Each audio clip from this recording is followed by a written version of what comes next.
Hello everyone, welcome back to Trial Talk Tuesdays. Today we will be talking about the Carly Gregg trial. Now, if you don't know what this girl is, I was about to say woman, she is a teenager. She was 14 at the time, she is 15 now, I believe. She was sentenced to life without parole, and I do believe that her lawyers are trying to reconsider it and try to refile it. Do not deserve it. If y'all don't know what she did, she murdered her mother. All caught on video. This girl playing this. Y'all, everything happened in 2 minutes. Like, that was insane. The most crystal 4K, it wasn't 4K, but the most crystal clear video. Might be 4K because it was pure, like, so clear, y'all. Yeah, she shot her mom, and then she sent the pictures, I believe, to her friend. And I'm like, okay, I think the friend was in court. I'm like, okay, what about her?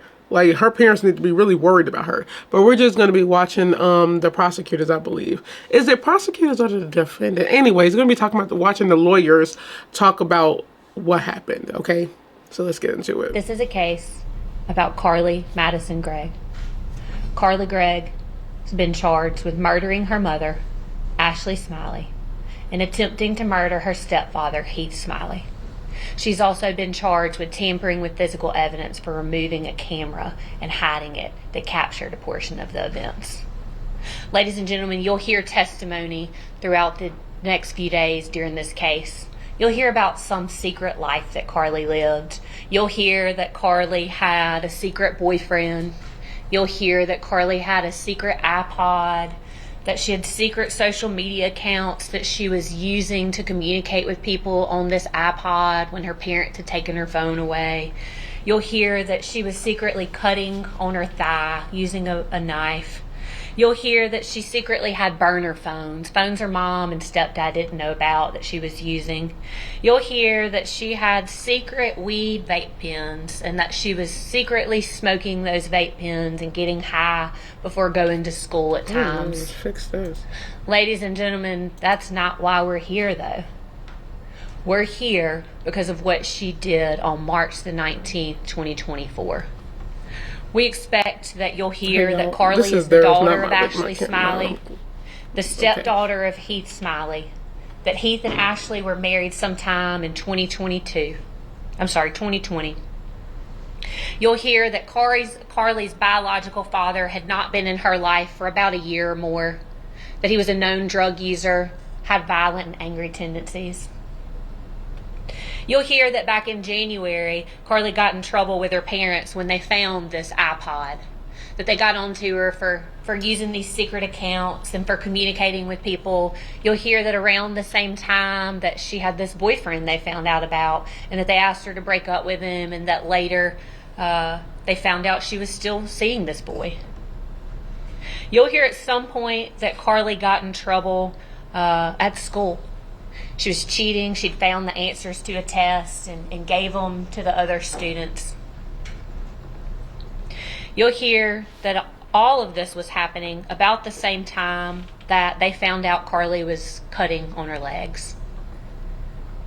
You'll hear that as a concerned parent, what they did was they got Carly in therapy. She was being treated for anxiety and stress. You'll hear that she continued smoking those vape pens even after in therapy. So now I want to take you to the real reason we're here and what you'll hear. We're here because on March the 19th, 2024, Carly rode to school with her mother that day. Ashley was a school teacher at Northwest Rankin, taught geometry. Carly was in the 10th grade. You'll hear that morning she got in a little altercation with one of her friends, cussed him out. But what you'll hear, ladies and gentlemen, from the testimony of this friend is that he was so worried about Carly's use of smoking marijuana, and so worried about her being high, and so worried about her having these burner phones that her mom didn't know about, that he felt compelled to tell Miss Ashley Smiley that day. Ladies and gentlemen, after the incident with Carly that morning, you'll hear that he gets in touch with another friend, and he's like, hey, you got to keep her distracted so I can go tell Miss Smiley what's going on. Ladies and gentlemen, this friend cared about Carly. He was like, I gotta intervene. I gotta tell her. I'm afraid of what's happening. You'll hear from him that he did in fact tell Miss Smiley. That after 4th block that day, he goes and he tells Miss Smiley, hey, Carly has got these vapes. She's got this phone. Ladies and gentlemen, you'll hear then that Carly Gregg rides in the car home with her mother from school to their house. They leave school sometime after 3:30. They get home a little before 4. You'll hear that when they get inside the house, it's only their 2 dogs, Ashley Smiley and Carly Gregg. Immediately, Carly goes and lets the dogs out. You'll hear testimony that Ashley then goes into Carly's room. You'll hear that while Ashley is in her room, that Carly's still outside. At some point, Ashley finds what law enforcement believe to be the 4 boxes that contain vape pens. Testimony will be that we believe she carried them from Carly's room to her bedroom, went back to search in Carly's room. The evidence will show that almost immediately upon Carly coming inside the house,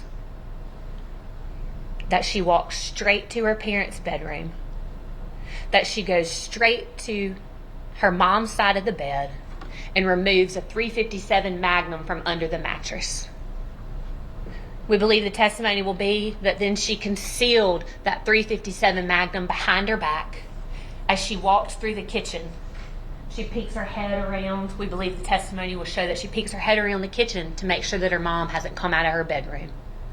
We believe the evidence will then show that she walked with that .357 Magnum behind her back, walked into her own bedroom, and then fired 3 shots into her mother, killing her. We believe the testimony will then be that that very moment after she shot and killed her mother, she then hides that gun back out of the camera, walks back into that kitchen, sits down on a stool with a gun behind her, picks up her mother's cell phone, puts her mom's passcode into the phone. We believe the testimony will be that then she texts her stepdad and said something to the effect of, "When will you be home, honey?"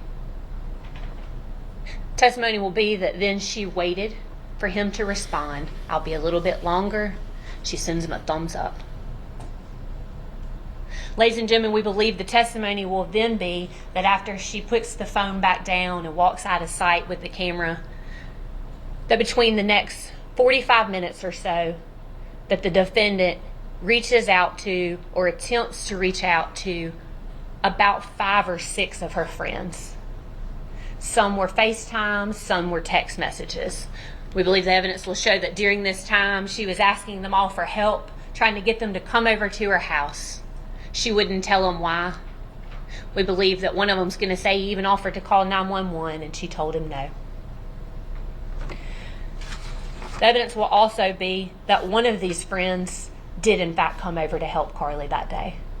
She didn't know why, but she knew that her friend needed help, and she went to that home. We believe the evidence will show that when that friend arrived at Carly's house, that Carly walked to the front door, asked her, "Are you squeamish around dead bodies?" We believe the evidence will show that then she took that friend and showed her her dead mother laying on the floor. We believe the evidence will show that after that, she says, "I put 3 in my mom, and I got 3 more waiting for my stepdad when he gets home." We believe the evidence will show that then she tells this friend, "Hey, why don't you go wait outside in the backyard? My stepdad's about to be home." This friend will testify that she does go in the backyard and she hears gunshots. And the next thing she sees is Carly coming out of the back door. We believe the testimony will be that she fell down coming out of the back door, gets up and tells her to run. And these 2 individuals, this friend and Carly, jump over the fence and run separate directions.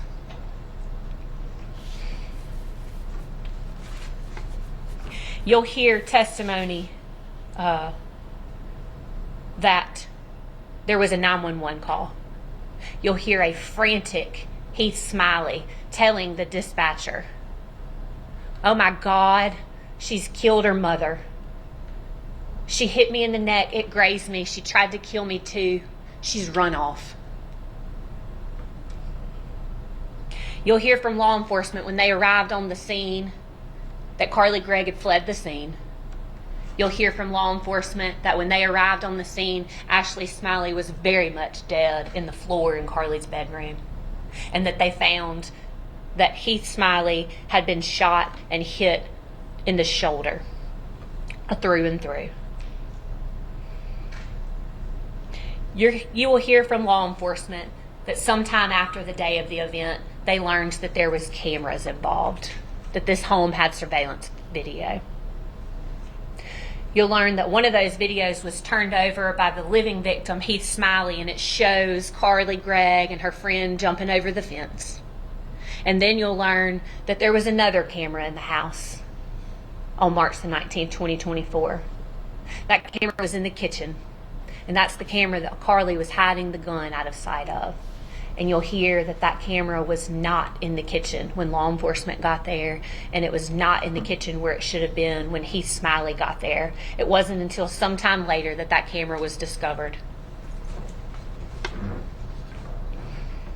Ladies and gentlemen, you will hear that Ashley Smiley's cause of death, gunshot wounds to the head. Ashley Smiley's manner of death, homicide. You will hear that Heath Smiley says, Carly Gregg is the one that shot at me. And on his 911 call, he said that she tried to kill him.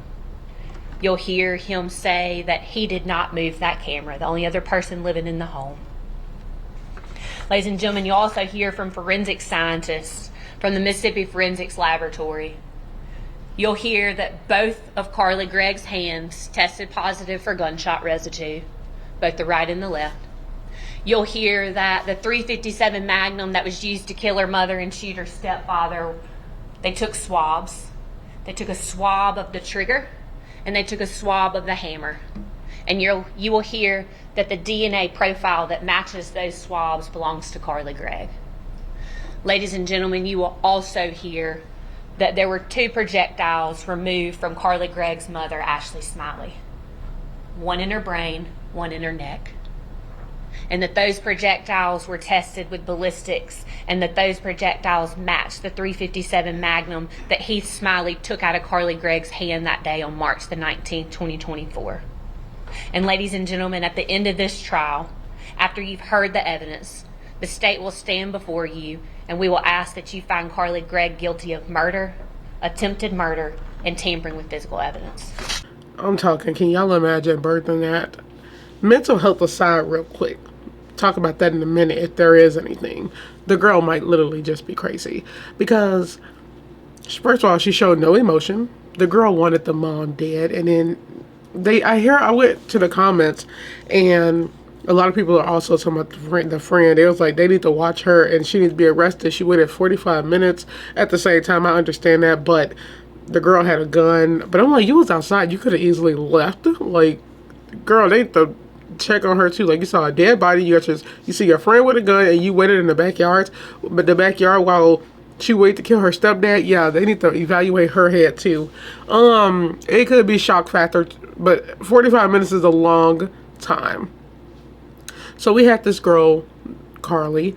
She was planning this whole day. First of all, after just a whole day of her planning toward the afternoon to kill her mom and then kill her stepdad. And I hear they say she cried in court. I guess when they showed the video and how the stepdad was talking about how he found his wife, her mom, and she started crying.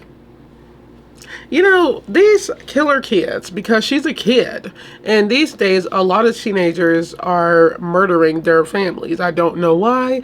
I don't know what it is, but I really think like I just think they get influenced by other things. I don't know, like other things. Maybe it was just her acting out of rage, but no.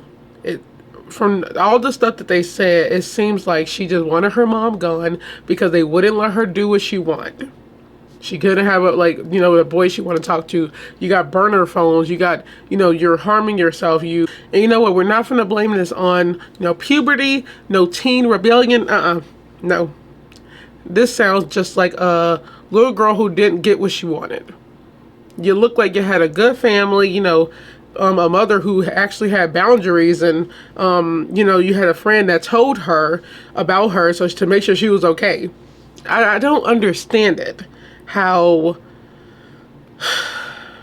younger people are doing this stuff nowadays. It's so much. Y'all, I've done a couple of cases, and I've seen more recently where you have teenagers killing their entire family because they can't get what they want. Y'all, it was a young, I think he was like 15, 16, but he was arrested because he was arrested at his girlfriend's house because he killed his entire family because they took his phone away. This generation is done. Not everybody, but a big majority of them are done. They cry, they get sad, they run away when they don't get what they want. They cry when they're asked to do something. And they take it up a notch to murder when they don't get what they want. It's really scary. Like, I don't know. I really don't know what this is, but it's I will be so scared to have a teenager right now. Like, I feel like just teens in general. When I was a teenager, I was hanging out with my friends. All of my family, we had no problems. And the oldest of us are 29. The oldest, I have twin sisters. They're 29 years old. My youngest sister just turned 22. Like, all of us as teenagers was just hanging out with our friends. We all had normal school lives. It's not like a crazy popular, but it's like we all had a group of friends. And we fought a lot growing up, but it was never to like that. Like, like wanting to harm one another ever. I just don't know, because nowadays in this generation, teenagers, and we can't say, it's a mental aspect. Maybe, a lot of isolation, a lot of people just don't know how to communicate, so they take it out on others. A lot of people want to harm others because they can't make friends. You could say that, but all I know is that there's something in the water and it's not normal. These kids are not normal. That girl was only 14 years old and she killed her mother. She showed no emotion until like certain parts of this trial. Like, you're a killer. And the fact that they have this crystal all on camera. I seen the camera footage, y'all. I have not seen this full trial. I seen little clippets of her. What was it? I watched the sentencing, which she started crying. I'm like, you didn't think you was gonna be found guilty, but she was crying because she thought they was gonna find, I think, say mentally insane. She really thought she was gonna get away with this, y'all. She thought she was gonna get away with that because she's young. You think you can kill your mother and get out, get out in a couple of years? No, you're a killer. You're a child killer too. And then they got her on with the whole camera that is so clear. They have her, because I seen, like I said, she's pacing back and forth. Like, you're waiting for your stepdad after you killed your mom. The mom's going into the kitchen, putting stuff down, didn't even have time. They have all that on camera. It's so clear. So I'm actually, the reason why I'm going to be watching more of this, and this is just the first part, and I'm going to stop here, y'all, just because it's so much. I might play some, but we'll see. It's just a lot going on. But I wanted to get the overview of it all, because like I said, I watched the video of the camera video of it. I just didn't know everything, but now I'm happy they did an overview of it, of what they have. But she thought she was gonna get away with it. She was wrong. These kids nowadays, they attack others, kill others, and they think they won't get in trouble for it. Y'all know that case we did of that 15-year-old boy who R-worded, assaulted, and tried to kill that 91-year-old woman. I think he got 55 years. It's like, yeah, get these kids out of here. Get these kids out of here.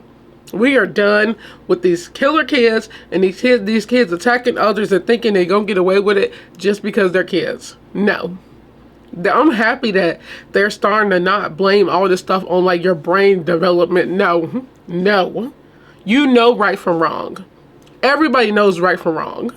You know what not to do. You know if you have a gun that can kill your parents, and she was planning it. I know.